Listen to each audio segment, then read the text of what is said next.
Iran versus Israel and America की यह जंग अब हद से ज्यादा लंबी खींचती जा रही है और साथियों, अभी तक की इस जंग में दुनिया ने ईरान की तरफ से उसका जो सबसे बड़ा हथियार देखा है, वो कुछ और नहीं बल्कि उसकी खतरनाक मिसाइलें हैं।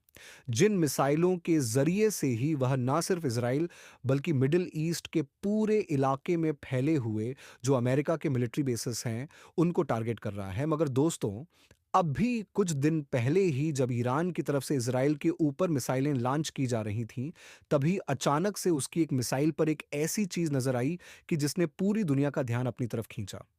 खास तौर से वो चीज इंडिया के मीडिया और सोशल मीडिया पर खूब वायरल हुई।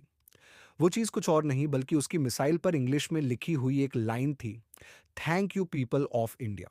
मतलब इंडिया के लोगों का शुक्रिया। वैसे गौर करने वाली बात यह है कि 28 फरवरी 2026 को जब ये जंग शुरू हुई थी, तो शुरू के कुछ दिनों में इंडिया की पोजीशन को लेकर दुनिया भर के मीडिया में खूब चर्चा हुई थी। इसके पीछे दो वजह थी।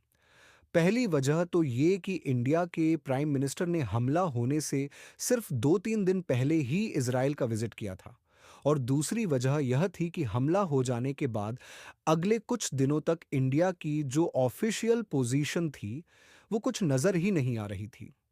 मतलब इंडिया पूरी तरीके से खामोश था ना, तो ईरान के मामले में उसके कुछ फेवर में बोल रहा था और ना ही उसके खिलाफ बोल रहा था। हालांकि कुछ दिन गुजर जाने के बाद फिर यह चीज बड़ी तेजी के साथ बदलना शुरू हुई, जहां एक तरफ इंडियन गवर्नमेंट के ऑफिशियल्स ने ईरान की एम्बेसी या बाकी इससे जुड़ी हुई चीजों को विजिट करना शुरू किया, उन लोगों से बातचीत करनी शुरू की, तो वहीं दूसरी तरफ ईरान की तरफ से भी शुरुआती दिनों में स्टेट ऑफ ऑनर मॉस्को, जो कुछ चंद देशों के लिए खोला गया था, उनमें से एक इंडिया भी था। और साथ ही में उन लोगों ने जो बयान जारी किया था, उसमें भी इंडिया को एक फ्रेंडली नेशन बताया था। मतलब कि एक दोस्त मुल्क और बाकी चंद देशों के साथ इंडिया को मेंशन करते हुए लिखा था कि हमने अपने इन दोस्त मुल्कों के लिए स्टेट ऑफ हॉर्मोज को खोल दिया है। अब इंडियन गवर्नमेंट की इजराइल और ईरान की इस जंग के बारे में पोजीशन चाहे जो भी रही हो, मगर जहां तक मामला आम पब्लिक का है, तो शुरू से ही मीडिया और सोशल मीडिया के जरिए से यह क्लियरली दिखाई दे रहा है कि इंडिया की ज्यादातर पब्लिक का झुकाव ईरान की तरफ है। खास तौर से ईरान को लेकर जो कुछ इंडिया के कश्मीर में हुआ है, वह तो दुनिया के किसी भी इलाके में नहीं हुआ है। यह चीज अपने आप में ऐतिहासिक थी। इतनी ऐतिहास है कि ईरान को खुद आगे आकर बयान देना पड़ा और यह कहना पड़ा कि हम कश्मीरियों को कभी नहीं भूल पाएंगे। अब इस जंग के शुरू होने के बाद सबसे पहले तो दुनिया के बाकी इलाकों की तरह कश्मीर के अंदर भी प्रोटेस्ट हुए। खासतौर से ईरान के सुप्रीम लीडर सैयद अली खामनाई की मौत पर कश्मीर की जो एक बड़ी शिया कम्युनिटी है, उसने मातम किया। अब यह मातम भी इतने बड़े लेवल का था कि शायद ही खुद ईरान के अलावा दुनिया के बाकी किसी इलाके में इतने बड़े लेवल का मातम नजर आया हो। और उसके बाद फिर कश्मीर के अंदर वो चीज शुरू हुई कि जिसकी पूरी दुनिया के मीडिया में खूब चर्चा हुई। यह चीज थी डोनेशन। जी हां, एक खतरनाक जंग में फंसे हुए ईरान के लिए फंड रेजिंग शुरू की गई।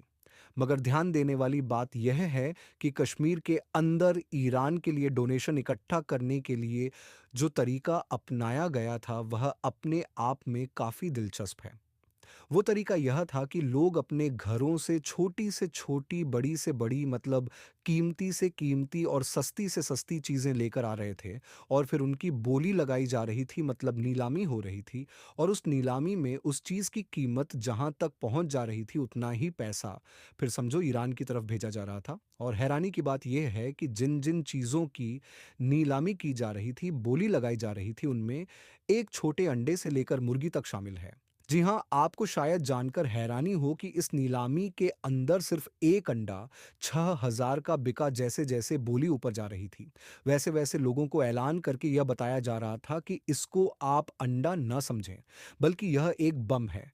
602, 602, 602, 63 बात सिर्फ यहीं पर खत्म नहीं हो जाती है, बल्कि इस अंडे की अनोखी नीलामी से पहले यहाँ पर लगभग 15 लाख रुपए का एक मुर्गा भी बिका। जी हाँ, आप सही सुन रहे हैं, 12,25,000 का सिर्फ एक मुर्गा, सिर्फ इसलिए ताकि जल्द से जल्द इस बड़ी रकम को उस ईरान को भेजा जा सके कि जो जंग लड़ रहा है कश्मीर के इलाके से।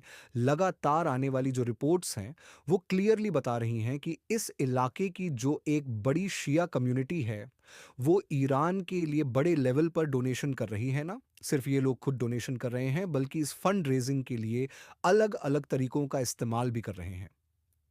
जाहिर है ईरान के लिए अपना दिल खोलने वाले इन लोगों में चंद अमीर लोग भी होंगे, मगर ज्यादातर मिडिल क्लास या फिर गरीब लोग हैं। यही वजह है कि हर तरह की चीज डोनेट की जा रही है। कोई अपने घर के बर्तन डोनेट कर रहा है, कोई गहने, कोई सोना चांदी अंगूठी कंगन, मतलब हर तरह की चीज। इवन जो ईरानियन एम्बेसी है इंडिया के अंदर, उसने अभी चंद दिन पहले ही एक वीडियो भी पोस्ट किया था जिसके अंदर कश्मीर की एक छोटी बच्ची को देखा जा सकता था कि जो ईरान के लिए अपना गुल्लक डोनेट कर रही थी। उसमें ईरानियन एम्बेसी की तरफ से लिखा गया था कि इवन कश्मीर के छोटे बच्चे भी ईरान को तोहफे के तौर पर अपना गुल्लक पेश कर रहे हैं। गॉड ब्लेस यू, मतलब खुदा आप पर मेहरबान हो। दोस्तों, इंडिया टुडे में छपी हुई एक रिपोर्ट के मुताबिक ये जो कश्मीर के इलाके में फंड रेंज की गई है, इसका नंबर 17 करोड़ 91 लाख के करीब बताया गया है। मतलब कश्मीरी लोगों की तरफ से ईरान भेजने के लिए इतनी बड़ी रकम जमा की गई। और हैरानी की बात तो ये है कि इसमें से 9 करोड़ के करीब तो कश्मीर के सिर्फ एक ही जिले, मतलब कि बड़गाम के लोगों की तरफ से इकट्ठा किए गए। अब ईरान के लिए इंडिया के कश्मीरी लोगों के इस बड़े लेवल की डोनेशन की वजह से और उनकी तरफ से मिलने वाले इस बड़े लेवल के सपोर्ट की वजह से फिर ईरान ने भी अलग अलग तरीकों से उनका शुक्रिया अदा किया। पहले तो खुद ईरानियन एम्बेसी के अकाउंट ने ही ट्वीट करते हुए कहा था कि हम इंडिया के लोगों की यह जो इंसानियत है और काइंडनेस है इसको कभी भी नहीं भूलेंगे। उसके बाद फिर ईरान की तरफ से भी शुक्रिया अदा करने का एक बड़ा ही अनोखा तरीका अपनाया गया। और वो तरीका यह था कि जब उन्होंने अपने ऑपरेशन ट्रू प्रॉमिस 4 की 83वीं वेव लॉन्च की, तो उस वेव में जो मिसाइल इसराइल की तरफ छोड़ी गई थी उसके ऊपर लिखा हुआ था thank you people of India. मतलब इंडिया के लोगों का शुक्रिया, ये थैंक यू या शुक्रिया ईरान की तरफ से दरअसल उसी डोनेशन, उसी सपोर्ट और उसी प्यार के लिए था कि जो पिछले कई दिनों से मीडिया और सोशल मीडिया पर छाया हुआ है। अब इस पूरे मामले पर आप लोग अपनी कीमती राय तो प्लीज दें ही। और आखिर में जाते जाते आप लोग हमारे इस चैनल को सब्सक्राइब करें। मिलेंगे अगली वीडियो में, जब तक के लिए धन्यवाद।